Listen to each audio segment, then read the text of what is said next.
How to use job items in quotations and back. Using on-hand inventory items in a quotation is easy. Go to the quotation items, click on Add from Job, adjust job type and mode of transport if necessary, and click on OK. Search by any applicable combination of parameters. Make sure to remove the owner filter unless you use object ownership.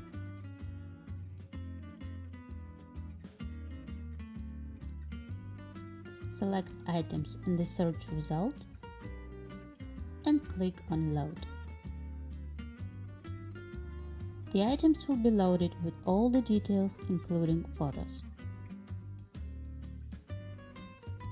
Upon conversion of a quotation to a job, all items that came from the inventory will be transferred to the newly created job with the original object number and all the details.